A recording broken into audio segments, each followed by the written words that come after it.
in the clubs across all the post-primary schools in the country. And so here in studios, we are trying to understand that. What exactly is this program and what should we know about this? And so in studios to talk about that and break it down for us is Mr. Magomi Mubarak. He is the Assistant Commissioner, Monitoring and Evaluation at the offices of the President, and this is the National Secretariat for Patriotism and Corps. Welcome to the show. Thank you. You're welcome. Next to him is Mr. Guster Kakai. He is the Executive Director of the National Debate Council. Welcome to the show. Thank you. You're welcome. Let me start with you, Mr. Mubarak. Yes. Help us understand what this program really entails. Of course, the National Secretariat for Patriotism Corps was established in 2009, but we've never been, understanding of this particular concept. So let us in on that. Yeah, thank you very much. Now, I want to inform the public that this program of patriotism started far back in 2009 with its mandate as a directive from the President. Right. That its mandate moves for promoting this program in all post-primary institutions. Maybe that's why the public would not have been seeing us, because we are in the schools, post-primary, trying to inculcate the spirit of patriotism. And area of focus are measured in three major pillars: developing the highest level of national consciousness, so that how can these citizens understand about their country. You realize that in some institutions you find students even singing a national anthem is a problem. How do you create identity? So now these are the things that we really need every citizen to appreciate, to have that identity, like any other country in the world. We're also looking at developing what we call the socio-economic transformation. Is another pillar. That many countries in the world have interventions, and particularly in Africa, interventions of fighting poverty. Whereas, including our country, Uganda, yes, we have got people going to school, getting degrees in different fields. But the question is that how do we make a citizen to have all those papers, understand the country, but is poverty free? So instead of us concentrating much in only academics, there is an accompaniment of the spirit of work. That as you study, let's focus. How best should I use my knowledge, regardless of the field I'm in, to be productive for the country? When you get this knowledge and you are not productive for the country, you become a disaster for the nation. Right. So in schools, what we do, these children, we are promoting what we call garden school concept versus school gardens. When we talk about a school garden can be somewhere miles away from the school, but a garden school, that we create a school itself to be a garden. Just by outside the doorway, do we have something of production? That a child after when he comes out of school, he will see that this is what I'm going to do at home. And on top of that, because it's a value organization that we promote, a child, as he goes out of the school, he knows that this can be done also at home. All right, so we have national consciousness, we have the social economic transformation, and love. Okay. Because, and also love is very, very important. If, when people don't love themselves, chances are very high that they may not excel in whatever they are doing. Issues of, that people are reckless, issues of HIV and AIDS, it requires the highest level of consciousness of personal love. Issues of corruption, it requires love. Because why should you be in a public office? For example, you're a teacher and you dodge students. They are there. You are a nurse in a health center given drugs to dispense, but you are stealing a tin of Panadol. So we want you are at a level of leadership. Okay. You are not giving what is expected. So we want you to be in an office, have that personal guilt that yes, I am serving a Ugandan and this is what I must do. And how do you do this? Is now inculcating in the values. Like I was saying, the values of hard work, values of now excellence as it's in itself, the values of environment. So we're trying to change the coming generation. That is precisely that. All right. Okay. Let me let you in, Mr. Guster. The National Council, actually the National Debate Council, is very vibrant in our schools. We saw you people start with the primary, private, owned schools. That was secondary, and then now you're in primary as well, in public schools as well. Just let us understand the core of your executions in these schools. Thank you very much. First of all, we came at a point where we didn't have any platform for formal debate in schools, where debate was at a low, really. And that was 2009, when we organized the first ever National Schools Debate Championship. We did this because we think it is important for our young people not just to excel in chemistry and all these other subjects, but to be able to critically think, to look at issues and analyze them, and be able to speak in public. It's very important, because we've seen students graduate with first-class degrees and cannot express themselves in interview rooms, and you just cannot attach the transcript to the person that is trying to talk about themselves. So we think that that's a very important component. But secondly, it's important for young people to engage on issues that affect them, issues of accountability, issues of corruption, issues of governance, issues of gender. And right now we are working with NSPC on the theme of environmental protection, which we think is a responsibility of every young Ugandan to protect the environment. So we are saying, for us to combat climate change, it's important to protect the environment. So these are some of the things that we engage young people in, to be able to critically think, but also to exhibit love for their country practically. All right. Mr. Mubarak, let's be practical, and I need you to elaborate this further. We always say that, for example, in a family context, the children will end up emulating what they saw their parents do. A child, a daughter, will most likely turn out to become like the mother, a son the same way. So how effective will this program be, especially now that we're seeing leaders who are embezzling funds? The big conversation in the nation is on corruption. The political space is quite, unbearing right now. And all these young people in schools are watching this. How practical will this program be now that we are the parents? The leaders who are in charge now are the parents, and these young people are watching us. Are we not at risk whereby we're seeing them watching us and they turn out to be what we are?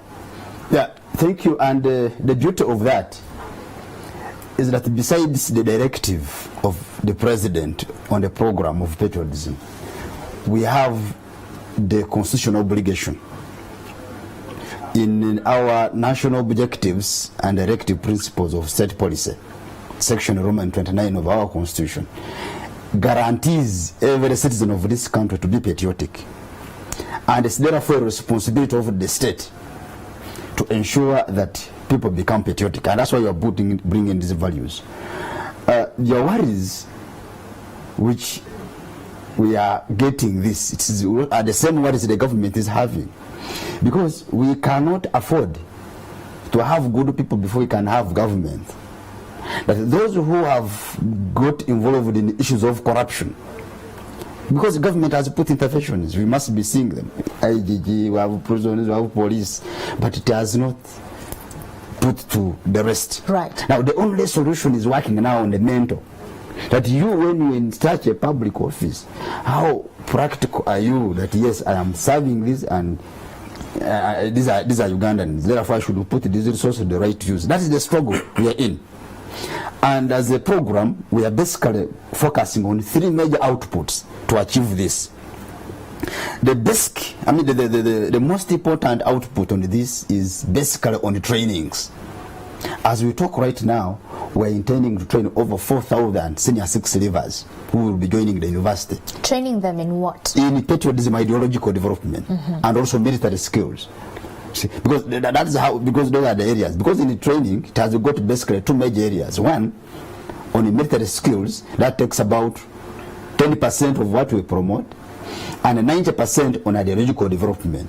Let me ask you a question. Yes. We have seen these cutaways, and my director can actually play them again. And the question people have been asking, is this program all about this, training our young people into becoming militants in the military? Is that what we want? And Andrew Chamagero was at Trinity College, Nabingo, and he spoke to one of the girls, and he asked a very critical question. He asked this girl, do you want to be in the army once you grow up? And she said no. Yes. So why do we have military training in this particular program? Is it crucial?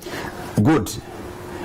When you look at our constitution still, Article 17, Clause 2, specifically says that it is a duty of each and every able-bodied citizen of this country, Uganda, to be patriotic. Right? Now, it is your duty to get involved in the military training. That clause, once you read it, it's a duty of each and every able-bodied citizen of Uganda to undergo military training. Why is it important? Why is it important? It is constitutional. Because we cannot challenge the constitution. The constitution is made by our leaders. And once they say do this, it's what we follow. We cannot compare with other states like now South Africa, where they say we have Bachelor of Science in witchcraft. That is how they would wish it to be. But for us, we are saying, no, let's have patriotism, which is in the constitution, to inculcate in this. Now, coming back to remove the worries of this, about military. In the first place, military skills itself, it promotes physical exercises, so that you can have healthy body. And secondly, and most important, it is trains the discipline. When an instructor says kulia geuka kushoto geuka, you cannot go in behind or in front. The frequency of doing that, you are training your mind to respond to issues. Do this, you will have to do it. Even when you come here with those practical issues, you will get. And you know, we have got very many institutions in this country. When you compare, I'm not a military officer per se. Were you trained in military? Yes, because one, it's a constitutional obligation and I need it. UPDF, Uganda People's Defense Forces, the training we are involved in are at the highest level of discipline in this country. Prove me right or wrong. But I must say that when you compare to all of these institutions, they take the lead. They are not all that having many degrees as such, but because of the discipline in that direction, which we feel that every Ugandan, once he gets that, we shall get there. So it's all about the discipline. Yes. We also know the other aspect of military training. It trains people to be tough and hard. Are you not worried we're going to have a generation, if this actually, you know, it takes course, because you've been silent for quite some time, but now you're back with a bang. Are you not worried we're going to have a generation of people who are very confrontational, not just with, you know, how they carry themselves out, but also physical confrontation? We have a program of monitoring that I heard in the Secretariat. We have been on these schools, but when you compare the previous years and when patriotism started, even you as press, you know that there is greatly reduced strikes in institutions. We have been in schools. There's a school I was in Manafa called Rural Girls Secondary Schools. A child had to come with a tin of petrol on the names that for them they were patriots because they were wrong people who are going to ban the school. And somebody saying, me, I'm a patriotic, this is our school. Yes, I will leave it. But what about others coming? No, this makes us to appreciate that our values are entrenching the citizens, the students as we are teaching.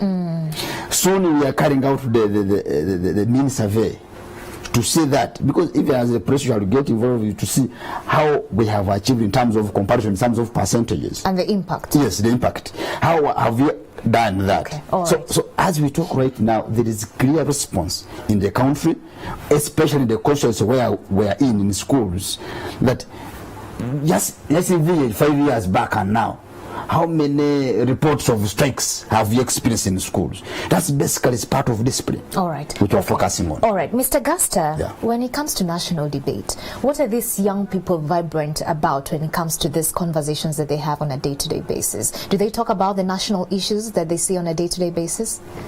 It's amazing how the young people have have grown up to articulate issues at their level better than the way we used to articulate them when we were at the same level then. And this is because debate has exposed them to plenty of information. So one of the critical things this debate program focuses on is for you to speak from an informed point of view. Right. So we give them a theme way in time, and they do immense research. And we also partner with organizations and players that are experts in those areas. So if we are talking about environment, then we go to institutions like NEMA to give us technical input to enforce and reinforce the basis of the arguments, to be able to have the students speak from a very informed point of view. And I'll tell you an interesting revelation here, that we have been having debates between students and MPs since 2010, because the Parliament of Uganda hosts the grand finale of the national championship.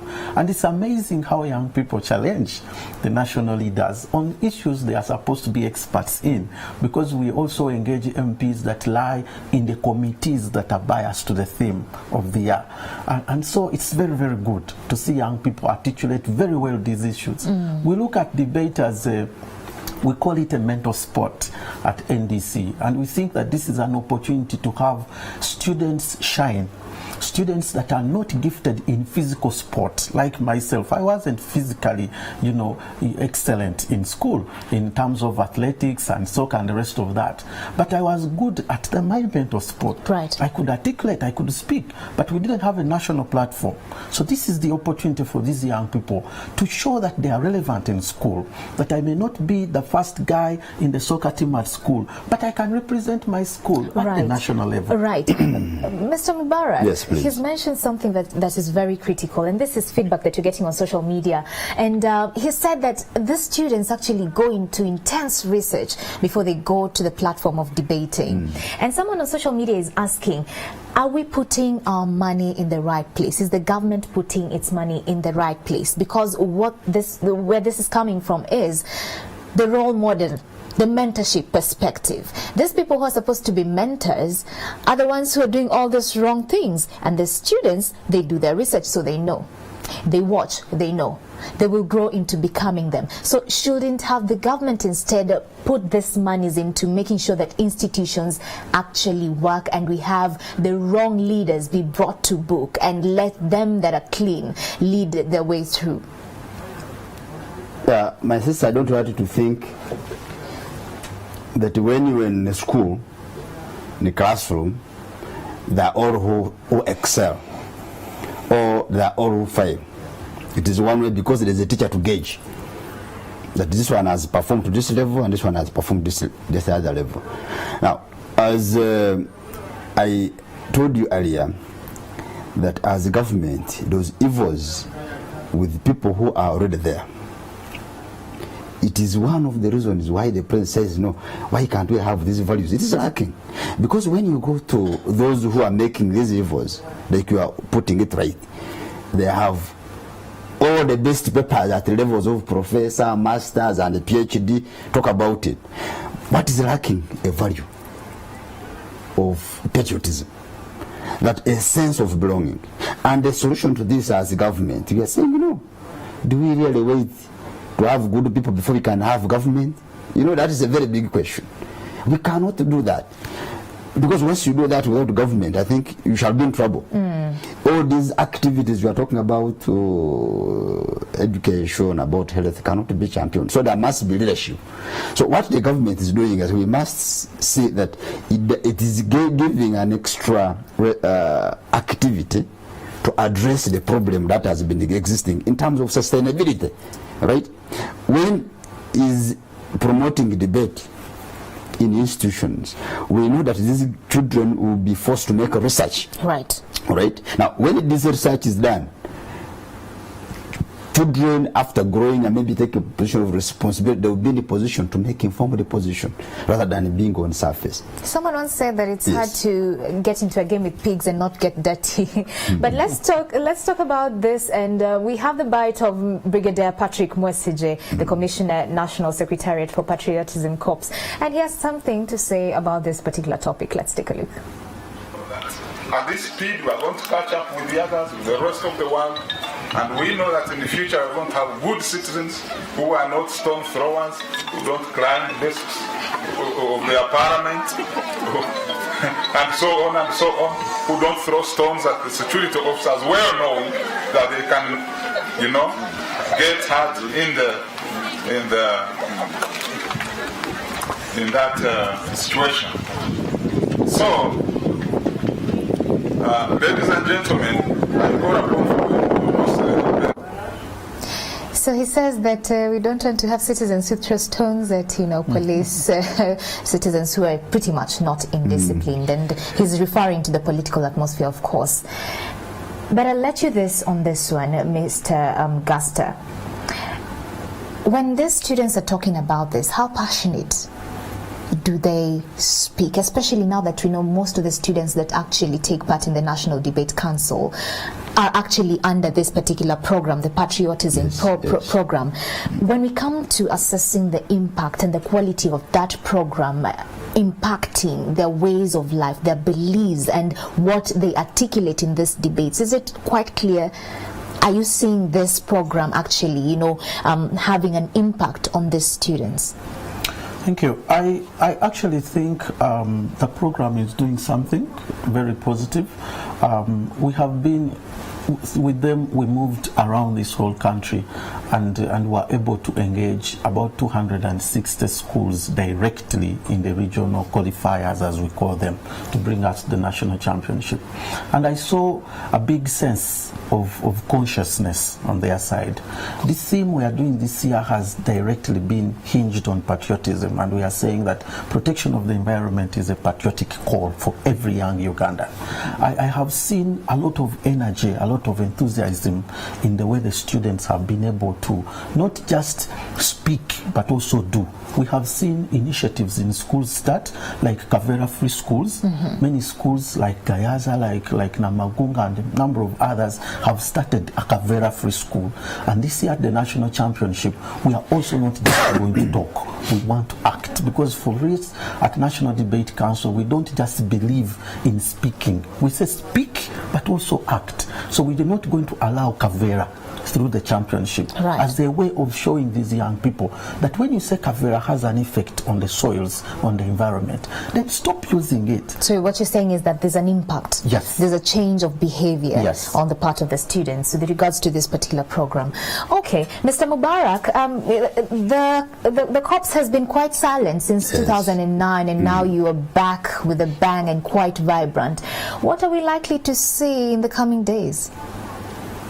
Yeah, what happens now as a promotion of this program is that we are embarking on assessing the impact.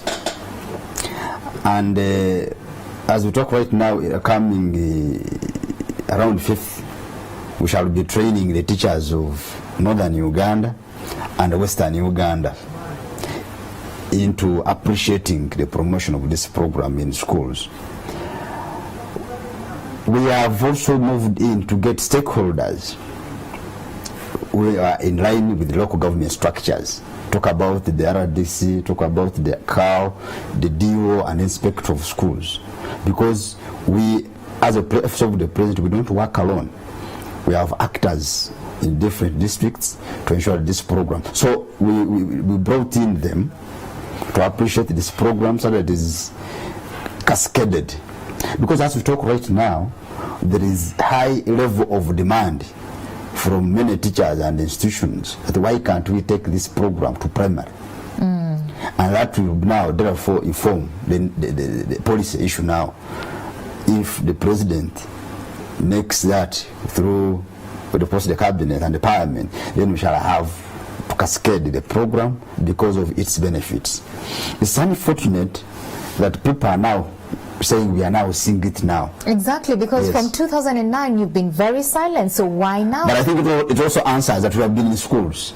Maybe the younger people who have been in schools are now in public. That's why we are coming in to see this.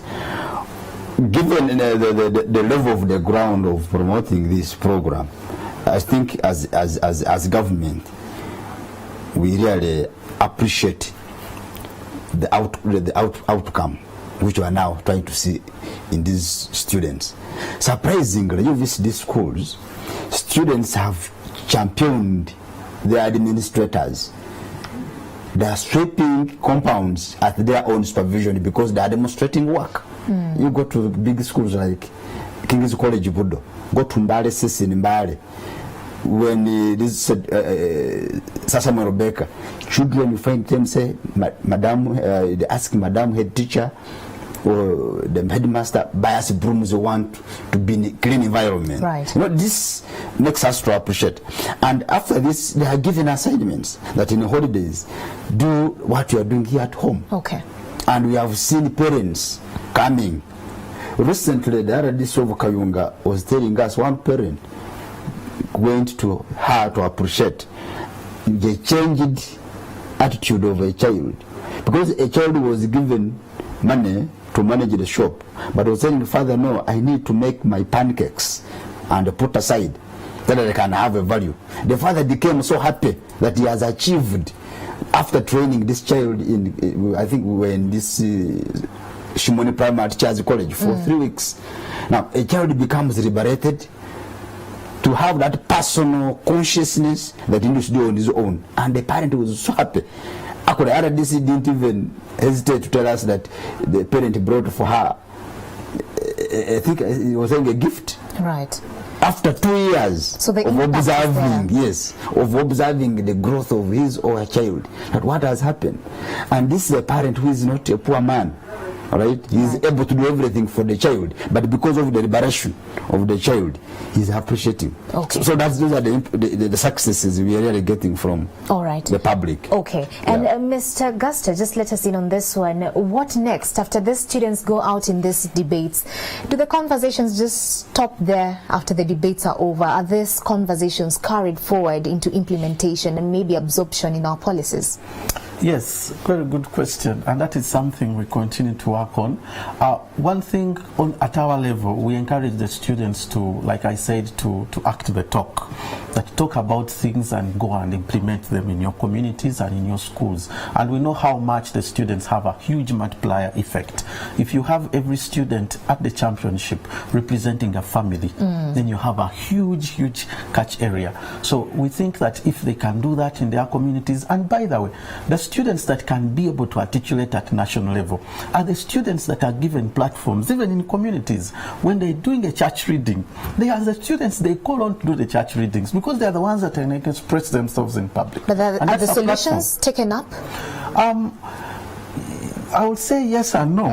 Of course, some of these issues are policy issues. So it's still work in progress. Yes, we think that the relationship with Parliament and the engagement with the policymakers and legislature, we think is a good step in taking some of these policies up. Okay, unfortunately, we're running out of time and we need to stop it at this. Just a second. Yes. The national championship starts on 9th. Okay. On Sunday. I said 100 schools, secondary schools will be coming down and 12 primary schools. We shall be at Mengo SS. Okay. And the Minister of Education, the First Lady, shall officially open the championship. Okay. And then on 12th, just here at the Parliament of Uganda. Thank you so much. Thank you so much, Mr. Guster Kakaire, Executive Director of the National Debate Council, and also Mr. Magomu Mubarak, Assistant Commissioner Monitoring and Evaluation at the National Secretariat for Patriotism Corps.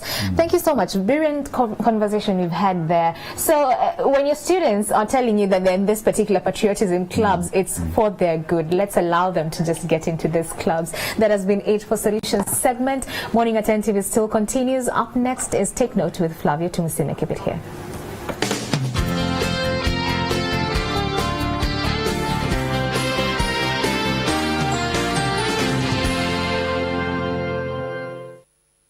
Comedy store. Atumira omusomesa aliyo ngene suti ekulumu yagala gye makingira mu bibuuzo. Ekirwana kikutte.